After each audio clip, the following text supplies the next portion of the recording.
Hey guys, I'm excited to come up and talk about something that I really am passionate about. I loved on your talk this morning. It was a fantastic metaphor for growing things. And as I think back on what we do in that metaphor as our instructors every day, the idea of creating great soil for our kids really touches me. Creating great soil for our kids requires a couple things, doesn't it? It requires an understanding of where the kids are at, and an understanding of where we're at a lot of times. And then it requires this amazing ability to create relationships with each of those very, very unique personalities. So I'm going to talk about those two things today. When I grew up, I had an experience of being in a very rocky soil growing up. My parents were trained atheists. So what I mean by trained is that they literally went to classes for that and gave me reading materials on that. And we were we talked about it all the time. It was conversations that we had around the dinner table. For Christmas, we wanted to celebrate the holiday because we wanted to have all the presents in the tree, but we couldn't talk about Christ. So they discovered that Isaac Newton was born on December 25th, and we celebrated not Christmas, but Newton Day. We hung apples on the tree. So that gives you kind of a perspective of how deeply that piece went to our family.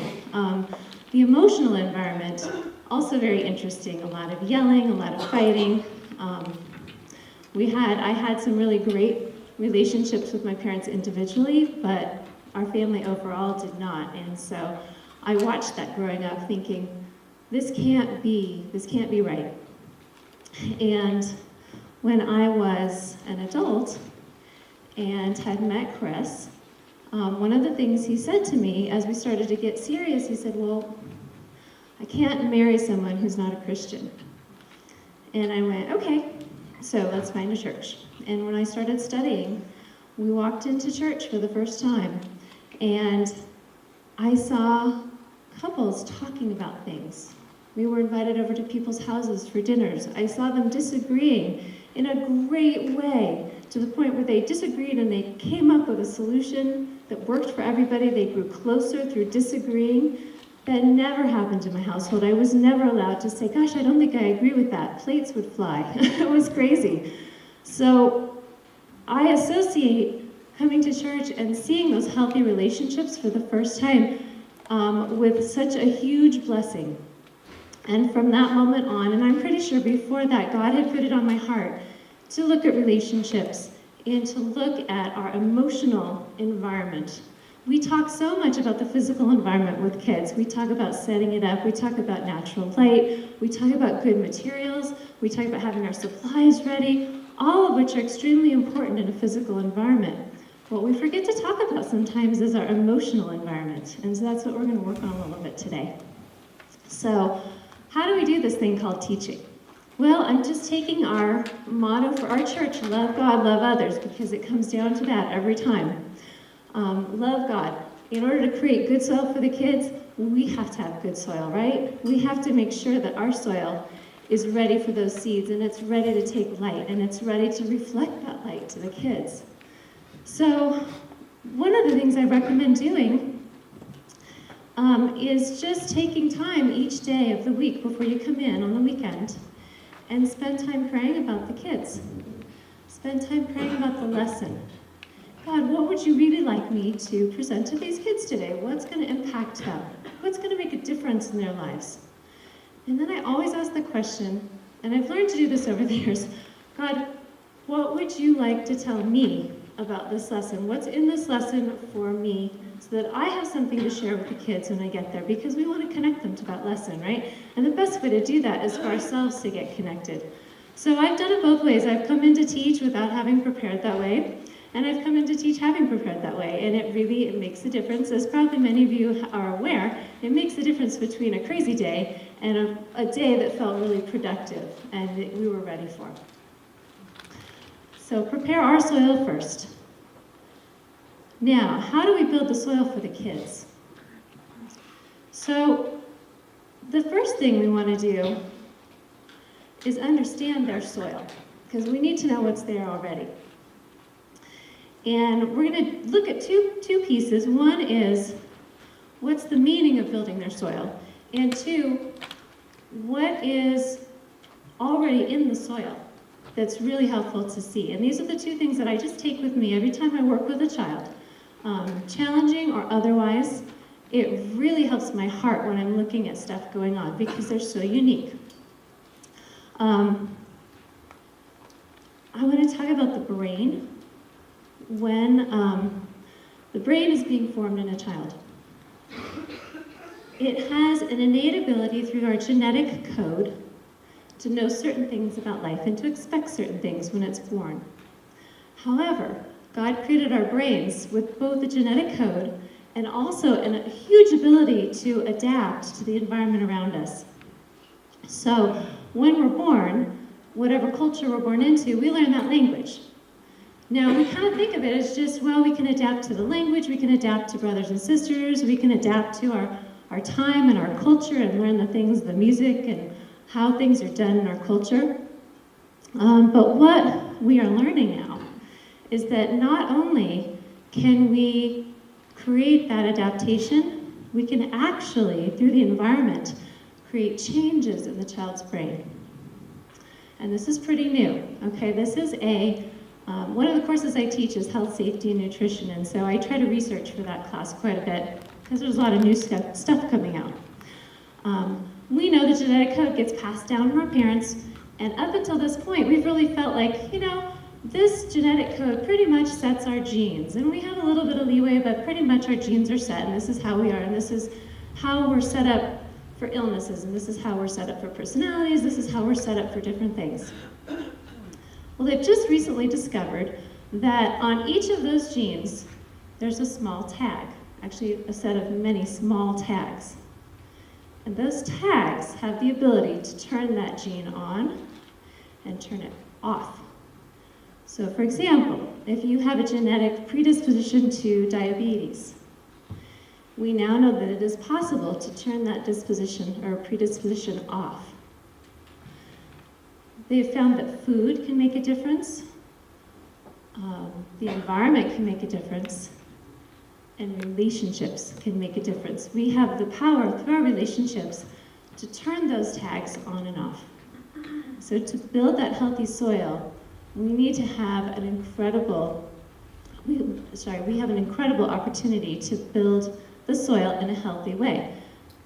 Now, they did an experiment with this to see how long this lasted. So they took an adult mouse and they exposed it to a certain type of food, and then they administered a shock every time the mouse saw that food or smelled that food. So there was no surprise that the mouse started avoiding that kind of food. What was a surprise to them was that not only did that mouse avoid the food, but his offspring, who had never seen that experiment done, never heard anything about it, they started avoiding that food. Their kids started avoiding that food. So that one gene change, that one tag that got flipped, had meaning for 3 generations past that one mouse. Now, whether it's a bad tag, the bad experiences will turn the tags on for the bad genes, but the good experiences will turn the good genes on and the bad genes off. So I just want to let you guys know that these 30 minutes to an hour that we spend with these kids, that will make a lifetime of difference, not only to these kids, to their children and their children's children. All right, great. And Alyssa, I'll take the slide if you're ready. So the other component to understanding the soil is what's already in there. So I'm going to talk a little bit about child development. This is usually a 3-hour workshop lecture that I give to my students, so I'm going to condense it. If you have questions later, let me know. So we have divided child development into periods of 6 years.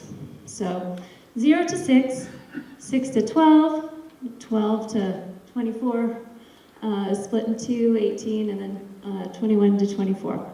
So I actually think this continues all the way through our lifetimes, but this is the only amount of research that's been done on it. But later on, we can look at ourselves as adults and you can see similar patterns. So We call each period of 6 years a plane of development. The first 3 years of every plane is a high level of learning. The second 3 years is a reflecting period, so taking what they've learned and working on it and going deeper with it. Okay, the first plane of development, from 0 to 6, the baby is born, and its one main goal is to figure out how to do things by itself, okay? Babies are born about 9 months early, generally speaking, compared to the rest of the mammal population, human babies. And this is because the head can only grow so big before it has to be born. The first 9 months, the first year is really an incubation period because that baby still needs you. A horse can get up and walk in, 10 minutes after it's born? It's amazing. We take 9 months to a year. So this incubation period, that child is working so hard on figuring out the one thing of how to take care of itself. So it needs to learn to feed itself, needs to learn to go to the bathroom, it needs to learn to put on its own clothes. They need to learn to go to bed, stick with the schedule, the routine of the family. There's a big me focus, right? Those of you that have had toddlers, it's mine. It's mine, everything surrounds me. But I want to let you guys know this is for a really good reason. Because if we don't develop independence, physical independence, when we're in that plane, we won't do very well in the next plane of development. So how many of you guys in here work with the preschoolers or infants? Okay, great. So part of their job that God has put in their soil for this period of time are 3 main components. There's movement, there's language, and there's order. Okay, now you might look at me and go, how, order, what? So it's not that they like to keep order. It's just that they're learning what order is. And so you will remember probably at some point when you've made a transition between one activity to the next and the child had a temper tantrum, which looked to us like no good reason for anything. It's that transition, they weren't done with what they were doing, and their sense of order says, I need to finish this before I go on to the next thing. Or if they're used to having dinner at a certain time, and dinner's earlier, dinner's later, or there's a change in the things that lead up to dinner, we have a meltdown. Yeah, sometimes it's because they're tired. Mostly it's because their sense of order was thrown out the window. Okay, so as we're working with the kids, setting a routine from the minute they come into class, whether they're an infant, infants are very aware of this as well. Whether they're an infant or a 2-year-old, keep that routine steady. So when we set the curriculum, we want to be very aware of what comes next is the same each time, okay? You'll avoid 75% of your meltdowns that way. Movement. They have a huge sensitivity to movement. Why? Because they're supposed to be developing their physical ability. We have a thing these days for having kids in carriers. And we put them in a carrier to put them in the car. And then we bring them into the store and we carry them around in a carrier. And then we bring them home in their asleep, so we leave them in the carrier. I want to encourage you guys that if possible, take them out of the carrier. Let them move around. In the Montessori school that I had with our little toddlers, we also had beds on the floor, so they could go to bed and they could get up when they were ready. So movement is a really big piece. Any type of movement that you can include through songs and dance, all of that is great for them because they're looking for it.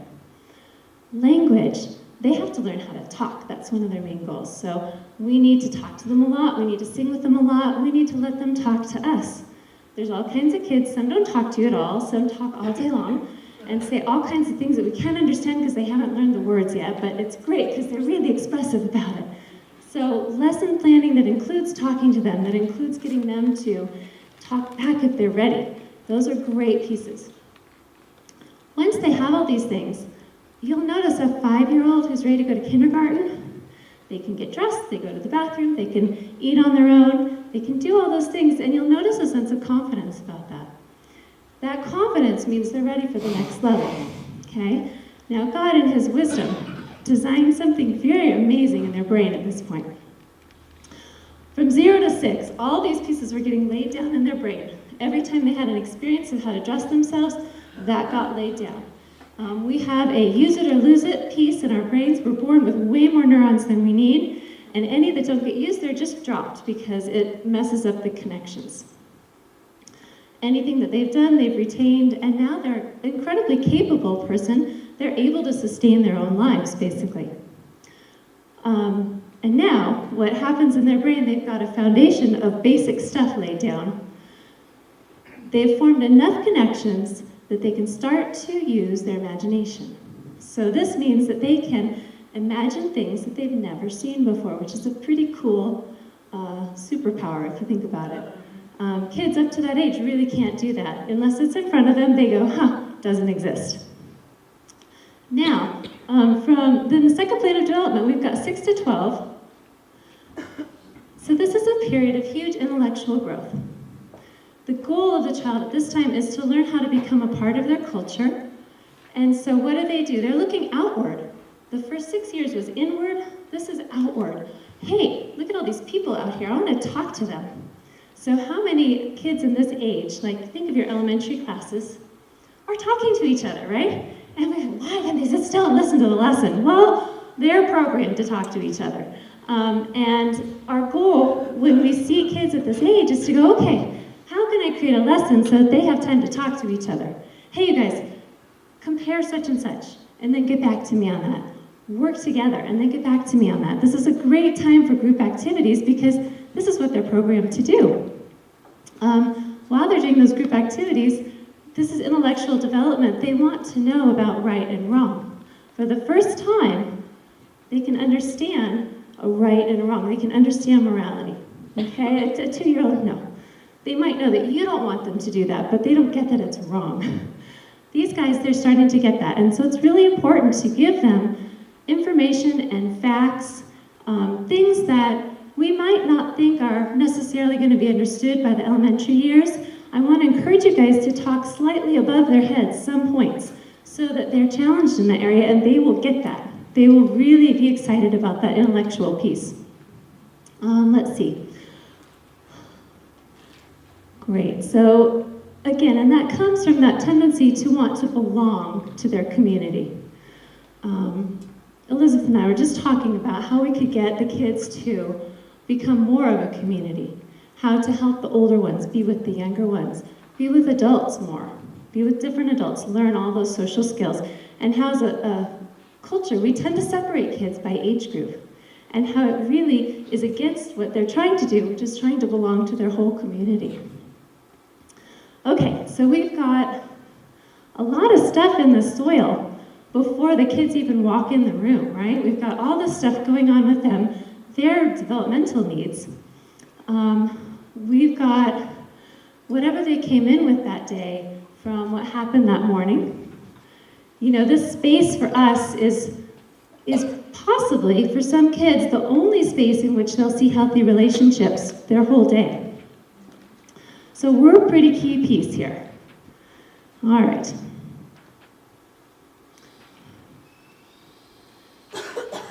So how do we take all this information and then build a relationship with the kids? So knowing all these things and coming in, we're here on Saturday morning. What's our relationship with the kids supposed to look like? So our child development community has come up with 3 basic pieces that are our tendencies. And it applies to parenting as well as teaching. So on one end of the spectrum, we have the authoritarian adult. So you guys are familiar with that one.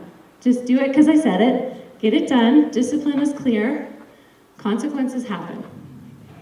In one sense, there's a piece of that that's good. It's very consistent. However, it does tend to create kids that are very unsure of themselves because they've been listening to authority. On the other end of the spectrum is the permissive adult. Basically, we're good friends. If you think it's good to do, go for it. Okay? You guys have all seen parents like that. Right in the middle, they've come up with a new term. It's called authoritative.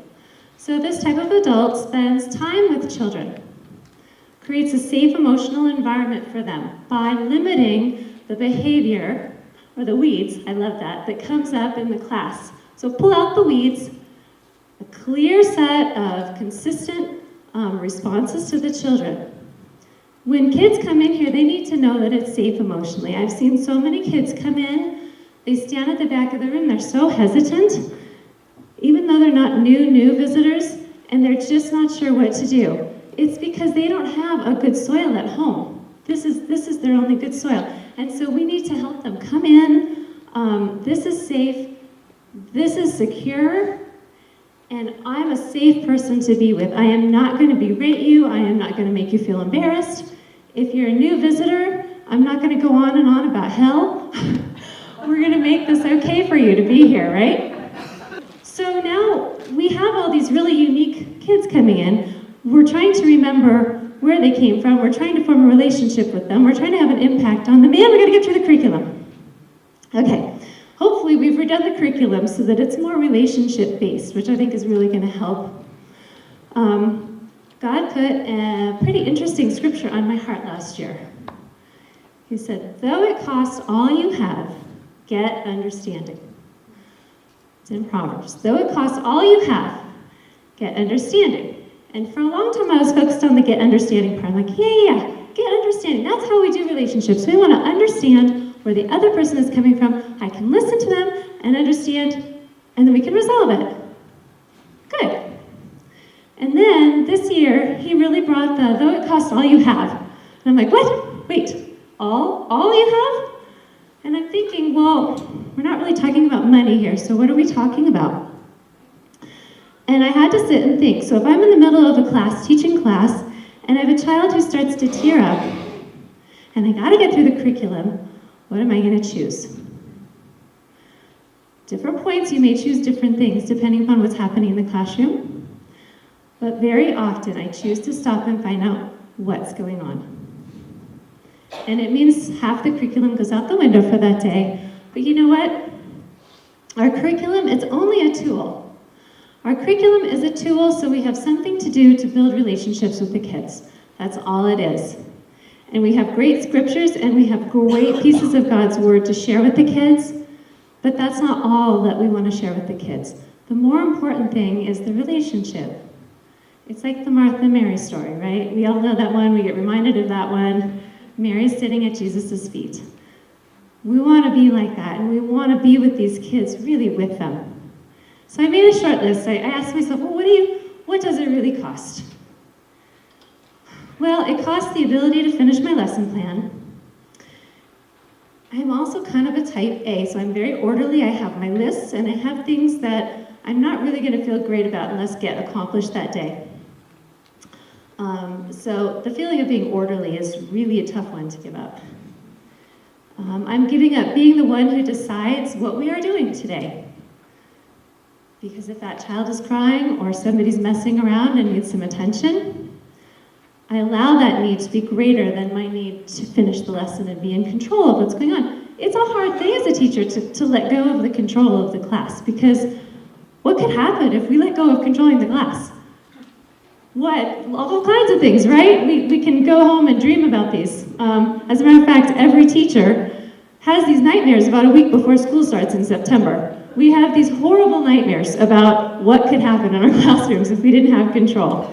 So, however, letting go of the control, we are going to gain power, because the power of speaking into a child's life doesn't come through the curriculum. It only comes through those moments when they really need it.